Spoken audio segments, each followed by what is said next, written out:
Bonjour chers frères et sœurs, aujourd'hui j'ai envie de vous parler d'un thème, tout simplement, qui est le fait de recevoir des visions, et puis d'en parler en couple, d'en parler peut-être en équipe, mais en tout cas d'en parler, de ne pas garder les choses pour soi, et de pas de les partager, parce que si on les partage pas, peut-être que ces choses-là vont amener des incompréhensions. Quand Dieu parle, c'est bon de partager parce que déjà ça nous encourage les uns les autres, que Dieu parle, que Dieu donne des visions, que Dieu donne des directives. Et il faut s'en réjouir et il faut les partager, ces choses-là, avec les membres de sa famille, déjà dans un premier temps. Ça peut être aussi sa famille spirituelle comme sa famille physique. Et donc là, on va lire dans Genèse aujourd'hui. Et avant de lire ce texte de Genèse, je voulais vous faire écouter une louange du collectif Cieux ouverts qui s'appelle L'amour de notre Père.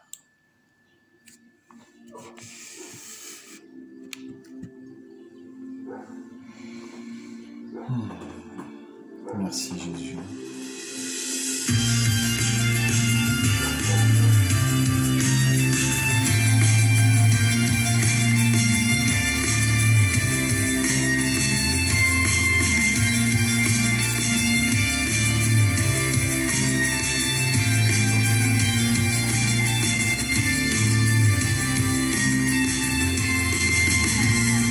J'étais orphelin, seul abandonné, perdu son chemin, et ton amour m'a trouvé, serré sur ton cœur, blotti contre toi, ma vie enlacée, dans la chaleur de tes bras. Qui resta, mon vivant et mort, mon plus grand trésor, c'est l'amour de notre Père. Mon feu qui dévore, baptise-moi encore. Je suis un écorce dans l'amour de notre Père.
Quel beau chant. Merci Jésus pour ceux à qui tu l'as inspiré. Ce chant dit, tu nous as donné un foyer, une famille. Amen. Nous devons protéger ce foyer, cette famille. C'est très important. Très important. Béni soit le Dieu qui nous a donné une famille, un foyer. Et si nous avons traversé la vie sans avoir de famille ou de foyer, maintenant que nous sommes en Jésus-Christ, maintenant que nous sommes en Yeshua, nous avons une famille merveilleuse qui dépasse toutes les frontières. Qui dépasse toutes les frontières. Eh bien, nous allons prendre Genèse au verset 26 et on va lire on va pas mal lire, je pense. Mais à un moment, il va falloir qu'on s'arrête parce que sinon, on va trop lire. Dieu dit à Isaac, chapitre 26 de la Genèse, verset 2. L'Éternel lui apparut et lui dit, ne descends pas en Égypte, demeure dans le pays que je te dirai. Séjourne dans ce pays, je serai avec toi et je te bénirai. Car je donnerai toutes ces contrées à toi et à ta postérité, et je tiendrai le serment que j'ai fait à Abraham, ton père. Je multiplierai ta postérité comme les étoiles du ciel. Je donnerai à ta postérité ces contrées, et toutes les nations de la terre seront bénies en ta postérité, parce que Abraham a obéi à ma voix et qu'il a observé mes ordres, mes commandements, mes statuts et mes lois, et Isaac resta à Guérar. Donc l'Éternel a donné une parole, une révélation à Isaac. Et maintenant on va voir que ensuite il a aussi donné une parole à Rebecca, mais je ne sais plus s'il ne l'a pas donné avant. Je crois qu'il lui a donné avant. C'est ça, il lui a donné, on aurait pu commencer par là, chapitre 25, verset 19, non, même on va commencer à 21. Isaac implora l'Éternel pour sa femme, car elle était stérile, et l'Éternel l'exauça. Rebecca, sa femme, devint enceinte. Les enfants se heurtaient dans son sein, et elle dit, s'il en est ainsi, pourquoi suis-je enceinte? Elle alla consulter l'Éternel, et l'Éternel lui dit, c'est merveilleux, l'Éternel lui dit, il lui parle directement, il peut nous parler aussi, si nous voulons l'entendre. Nous ne bloquons pas, si nous ne restreignons pas Dieu. Et donc, il lui dit, 2 nations sont dans ton ventre, et 2 peuples se sépareront au sortir de tes entrailles. Un de ces peuples sera plus fort que l'autre, et le plus grand sera assujetti au plus petit. Les jours où elle devait coucher s'accomplirent. Donc il lui a donné une parole à elle aussi. Il a donné une parole à Rebecca, où il lui dit que le plus petit sera au-dessus du plus grand. Le plus grand sera assujetti au plus petit. Et il a donné une parole aussi à Isaac, comme quoi il allait lui donner la bénédiction de son père Abraham. Eh bien, nous voyons ensuite que Rebecca a eu cette parole. Est-ce qu'elle en a parlé avec Isaac? Nous ne le savons pas. Isaac a eu cette parole. Est-ce qu'il en a parlé avec Rebecca? Nous ne le savons pas. Mais ils auraient bien fait d'en parler. Ça aurait été bien qu'ils en parlent, en tout cas, et qu'elle lui dise, voilà, ah ben toi, tu as reçu de la part de l'Éternel que nos enfants vont être la postérité promise, ou en tout cas vont amener cette postérité promise. Mais moi, j'ai reçu un truc bizarre de la part de l'Éternel, c'est que le plus grand sera assujetti au plus petit. C'est-à-dire que c'est lui qui aura la bénédiction. Alors Isaac aurait pu dire, écoute, c'est bizarre parce que traditionnellement, dans la famille en tout cas, dans notre clan, nos habitudes, voilà, c'est le plus grand qui a la bénédiction. Mais si l'Éternel l'a dit, alors ça sera ainsi. Mais est-ce qu'ils en ont discuté? Est-ce qu'ils en ont pas discuté? Est-ce qu'ils en ont discuté? Est-ce qu'ils ont mis ça de côté en se disant non, bon écoute, c'est pas possible parce que ça correspond pas à la tradition, donc ta parole, ça va pas être possible ce que tu as reçu de la part de Dieu, Rebecca, écoute, tu as dû te faire un film, parce que Dieu n'irait pas à l'encontre des traditions. Est-ce que c'est ce qui s'est passé? Nous ne le savons pas. Ce que nous savons, c'est qu'en tout cas, soit ils n'ont pas discuté, soit ils n'ont pas considéré que la parole que Isaac avait eue, que l'Éternel avait eu pour Rebecca était juste. Bon, dans tous les cas, il y a quelque chose qui a été méprisé ou qui n'a pas été mis à sa juste valeur, et c'est la parole de l'Éternel. Et ça, c'est très important. Voilà, je ferme un petit peu pour ne pas être dérangé des bruits à l'extérieur.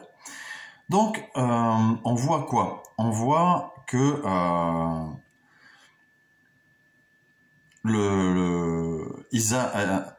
Ésaü, le frère de Jacob, donc les deux enfants de Rebecca et Isaac, Ésaü et Jacob, nous voyons que Ésaü ne considère pas son droit d'aînesse comme étant quelque chose d'important. Lui, il préfère manger des lentilles. On verra dans le texte, si vous le lisez, dans le chapitre 26, que Ésaü méprise son droit d'aînesse et le vend à son frère Isaac pour ma foi quelques lentilles. Non, Genèse 25 plutôt, à partir du verset 29. Pour des lentilles, pour de la soupe, en fait, il vend son droit d'aînesse. Et ce qui se passe ensuite, c'est que à un moment donné, à partir du chapitre 27, Isaac est vieux, il veut bénir son fils, et on voit aussi que Ésaü, juste avant, a épousé des filles des Hittites, donc il ne fait même pas attention, il ne fait même pas cas que Abraham, son grand-père, ne voulait pas de mélange et qu'il a fait aller chercher sa mère dans sa famille. Et que c'était quelque chose que l'Éternel avait dit. Et ça, il n'y prend pas garde, il ne fait pas attention, il s'en moque, il va chercher des femmes des Hittites. On verra même après que dans les chapitres suivants, il a compris, en voyant que ses parents envoient Isaac chercher une femme auprès du frère de sa mère. Là, il comprend que les femmes hittites ne plaisent pas à ses parents, et à partir de là, lui, il va prendre une femme chez Ismaël. Mais il n'a toujours pas compris l'intérêt de ce que veut Dieu. Il n'a pas compris l'intérêt de la bénédiction, alors que Jacob, lui, il a compris. Et Jacob veut cette bénédiction. Il a compris ce que c'est l'intérêt d'être celui qui va apporter la bénédiction. Il a compris de ce que c'est que d'être celui qui a le droit d'aînesse dans cette famille. Malheureusement, pour l'acquérir, il va user de stratagèmes, il va user de ruses. Pourquoi? Parce que sa mère va le pousser à ça. Tout ça parce qu'ils n'ont pas discuté, ou alors s'ils ont discuté, Isaac n'a pas pris en considération la parole que l'Éternel avait donnée à sa femme. Et voilà ce que ça va engendrer. Ça va engendrer que Jacob va tromper son père Isaac pour avoir la bénédiction de son frère Ésaü. Il va donc voler son frère. Et nous allons voir qu'ensuite, dans le chapitre 27, son frère va concevoir des envies de meurtre envers son frère. Il va dire, je vais attendre que mon père meure, et quand mon père sera mort, alors je tuerai mon frère. Et je tirerai vengeance de ce vol. Rebecca, ayant connaissance de ça, qu'est-ce qu'elle va faire? Elle va dire à son fils de partir jusqu'à ce que son frère soit calmé. Mais ce qu'elle ne sait pas, c'est que la conséquence de son stratagème, de mensonge, d'avoir poussé son fils à mentir à son père et à son frère, pour voler la bénédiction qu'il aurait eue normalement, qui était prévue pour lui. C'était prévu par la parole qu'elle avait reçue. Eh bien, ce stratagème pour arriver à obtenir la bénédiction va lui coûter le fait qu'elle ne reverra jamais son fils. Elle ne verra jamais ses petits-enfants, elle ne verra jamais ses belles-filles, elle ne verra rien alors qu'elle était censée voir l'accomplissement de la promesse, elle ne le verra pas. Enfin, l'accomplissement, elle n'est pas censée voir le jour de Jésus, mais elle était quand même censée voir ses petits-enfants. Je pense qu'elle aurait dû voir ses petits-enfants et ses belles-filles, voire même sa seule belle-fille. Parce que si Ésaü était rentré, et ça je l'ai peut-être dit dans un message précédent, mais sinon je ferai un message où ça sera inclus, si Ésaü avait eu un intérêt pour la parole et les traditions, la parole de Dieu et les traditions familiales, Ésaü serait allé chez Laban et il aurait épousé Léa, qui était l'aînée. Mais comme il n'a pas eu d'intérêt pour cela, pour la tradition familiale, pour le désir de ses parents, pour également la parole de Dieu, il est allé prendre des femmes chez les Hittites. C'est même pas par amour, parce que si c'était par amour, il aurait pris une femme. Mais là, c'est par orgueil, c'est par son plaisir à lui. Il dit plusieurs femmes, il en a même pris 3. Si c'était par amour, il en a pris une, pas 2, pas 3. Donc, parce que il y a quelque chose de complètement disloqué dans cette famille. Si Ésaü avait pris pour femme Léa, alors Jacob aurait eu pour femme directement Rebecca. Pas Rebecca, c'est sa mère. Il aurait eu directement Rachel comme femme. Et tout aurait été bien. Mais là, ce qui s'est passé, c'est que Jacob a payé son mensonge, puisqu'il s'est retrouvé exilé. Il s'est fait arnaquer par son beau-père, puisque il lui a placé d'abord Léa comme femme, qu'il n'aimait pas. Catastrophe aussi dans la vie de Léa, parce que Léa se retrouve mariée avec quelqu'un qui ne l'aime pas. Et l'Éternel a béni Léa. C'est d'elle qu'est sortie la postérité. Pourquoi? Parce que l'Éternel a vu que Jacob n'aime pas Léa. Donc, le fait que Isaac et Rebecca n'aient pas respecté les paroles que Dieu leur a données, qu'ils n'ont pas transmis ces paroles à leurs enfants, qu'ils ne les ont pas éduqués dans le respect de cette parole que l'Éternel a donnée. Le fait que les enfants se soient comportés de façon tordue, l'un en refusant, en méprisant la parole et les traditions familiales, la parole de Dieu et les traditions familiales. Ésaü, on voit qu'il a pleuré après pour avoir la bénédiction, mais c'était pas des larmes de regret de ne pas avoir la bénédiction qui porte la bénédiction de Dieu. Ce n'est pas le fait une repentance, de dire oui, je voulais bien être l'instrument de la bénédiction des nations, comme Dieu l'avait promis. Ce n'est pas ça du tout. C'est juste de l'orgueil. C'est uniquement de l'orgueil. C'est ça qui le motive à Ésaü. Et Jacob, donc lui, il a fait les choses pour arriver à avoir cette bénédiction, ce service de la part de Dieu pour les nations. Eh bien, il l'a fait de façon tordue, détournée. Et ça a engendré qu'il s'est fait arnaquer par son beau-père, dans le sens où, voilà, il a eu 2 femmes au lieu d'1. Lui, il voulait se marier par amour, et ben non. Voilà, tu prendras sur toi ce que ton frère n'a pas voulu. Tu as voulu sa bénédiction, tu prends sa femme aussi. Ça a engendré qu'il a dû fuir, qu'il n'a pas vu son père mourir.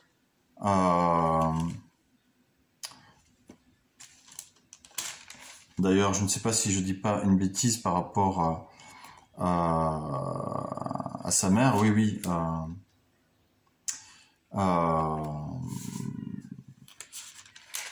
Voyons, je revois un petit peu ça, parce que je crois que j'ai oublié. Mais enfin, dans tous les cas, il n'a pas vu son père mourir. Et il a perdu beaucoup de choses et beaucoup de temps, dans tous les cas. Donc, par ce texte-là, je veux nous inviter à considérer que l'Éternel nous parle. Non seulement l'Éternel nous parle, mais il nous donne des paroles et des bénédictions que nous devons transmettre à nos familles, que nous devons en parler en couple. On ne doit pas garder les choses pour nous, les mettre comme ça, se dire voilà, peut-être que c'est pas ça, parce que peut-être que l'Éternel a parlé à ta femme ou à ton mari, et toi si tu parles pas de ce que tu as reçu, ben lui, ça va pas l'encourager à partager non plus. Donc il faut créer dans les couples, dans les familles spirituelles, dans les églises, si vous êtes dans des églises traditionnelles, dans les églises de maison. Il faut créer cette culture, il faut transmettre même cette culture, parce que la culture, elle existe déjà, c'est la culture biblique. Il faut transmettre cette culture de Dieu parle, et il m'a dit ceci, ah il t'a dit ça, mais moi il m'a dit ça, alors qu'est-ce qu'on fait avec ces paroles? On les met ensemble et on les transmet aux générations suivantes qui vont grandir dans ces paroles, que ce soit des générations d'enfants ou que ce soit des générations de nouveaux croyants, et ils vont grandir, ils vont s'édifier dans ces paroles jusqu'au jour où la parole va s'accomplir, et elle va s'accomplir de façon juste. Parce que de toute façon, la parole de Dieu est la parole de Dieu et elle s'accomplira. On voit de toute façon dans cette histoire que la parole s'accomplit. Jésus naît, Jésus vient sur terre. Il nous permet d'être enfants de Dieu. Il nous a rachetés. Donc la parole s'est accomplie. Les nations ont été bénies à travers la descendance d'Abraham, malgré tout le dysfonctionnement de cette famille, Isaac, Rebecca, Jacob et Ésaü. Malgré tout leur dysfonctionnement, nous devons prendre exemple de cela. Mon frère, ma sœur, si tu as un appel dans ta vie, que tu as reçu, que Dieu te donne un appel, prends ça dans ton cœur. Parle-en avec tes parents spirituels. Parle-en avec tes frères et sœurs. Voilà, j'ai reçu que il y a ceci sur ma vie. Peut-être je suis appelé en tant qu'évangéliste, en tant que berger, en tant que prophète, en tant qu'enseignant. Peut-être je suis appelé en tant que missionnaire, mais je ne suis pas encore formé. Alors, j'ai reçu cet appel, ou j'ai reçu un appel dans la louange, et puis je vais dire, ben voilà, j'ai reçu l'appel, donc je dois le prendre. Et donc je vais biaiser pour avoir cet appel. Je vais magouiller, en fait. Il y a des magouilleurs, malheureusement, dans le corps de Christ. C'est triste, mais c'est rien de nouveau sous le soleil. C'était déjà le cas avant. Donc je vais magouiller, et puis je vais arriver et je vais créer beaucoup de dégâts. Ça va créer des dégâts dans la vie des autres. On voit qu'il y a eu des dégâts dans la vie de Léa. Elle s'est sentie mal aimée, humiliée. Il y a eu des dégâts dans la vie, dans cette vie de famille. Le fait qu'on ne prend pas la parole au sérieux, qu'on ne prend pas les promesses de Dieu au sérieux et les engagements qu'il nous demande d'avoir en tant que chrétien. Des fois, on dit oui, bon ben, moi je suis chrétien, d'accord, je suis sauvé, et alors je viens écouter les enseignements au culte, ou je viens assister au rassemblement de la famille spirituelle, mais au final, voilà, je suis sauvé et ça me suffit. Mais ça, tu ne rentres pas dans les promesses que Dieu t'a données, et d'autres vont devoir entrer et prendre ta charge. Le plan de Dieu va s'accomplir de toute façon, mais d'autres vont entrer et prendre ta charge. Et ça aura les conséquences que ça aura. Donc, je veux nous encourager ce matin, encore une fois, à transmettre cette culture de Dieu parle, et de s'encourager les uns les autres, et d'écouter ce que les autres ont reçu aussi, et de se nourrir de ce que les autres ont reçu. De le mettre à la lumière de l'Écriture, à la lumière du Saint-Esprit. Est-ce que tout ça est bon? Est-ce que, voilà, on en parle, et puis on se régale de ça. On se dit, ben voilà, là on est dans telle situation, mais je sais que Dieu a parlé à telle personne, à ma femme, à mon frère, ma sœur, à mon enfant. Je sais que Dieu m'a parlé, m'a dit ça, et nous le savons tous ensemble, et on s'encourage les uns les autres. Oui, c'est dur aujourd'hui, mais demain, la parole s'accomplira. Alors, je veux t'encourager aujourd'hui à remettre les choses, si elles sont désordonnées dans ta vie, dans ton couple, dans ton assemblée, dans tes désirs, dans tes projets, si ce n'est pas aligné avec la parole de l'Éternel, je veux prier pour toi. Oh Papa, tu es notre Père éternel. Tu es celui qui prend soin de tes enfants. Quand on a froid, tu nous enveloppes Non, une couverture d'amour. Quand on a trop chaud, tu nous mets au frais, tu prends soin de nous, tu nous couvres de ton ombre, de ton aile protectrice. Ainsi, ni le froid ni la chaleur ne peuvent nous atteindre, ni la douleur, ni les attaques de l'ennemi, parce que tu es notre forteresse, tu es notre retraite. Tu protèges tes enfants comme l'aigle protège ses enfants, comme n'importe quelle maman, comme n'importe quel papa protège ses enfants. Et nous, on veut simplement écouter tes directives, on veut entendre ta voix et se mettre à l'écoute de ton esprit. Merci Yeshua, parce que tu es notre grand frère, tu nous conseilles par ton Esprit Saint. Et on sait dans certaines cultures l'importance des grands frères. Et dans cette culture du royaume, le grand frère est important. Tu es très important, Yeshua. Tu es notre Dieu, notre roi, notre sauveur. Tu es celui aussi qui nous protège, qui nous a rachetés, qui est venu nous chercher. On s'était éloigné et tu es venu nous chercher, tu as tout donné pour nous. Merci, merci que ton Esprit Saint est là et qu'on peut écouter, qu'on peut se mettre à ton écoute. Soyez bénis et à bientôt.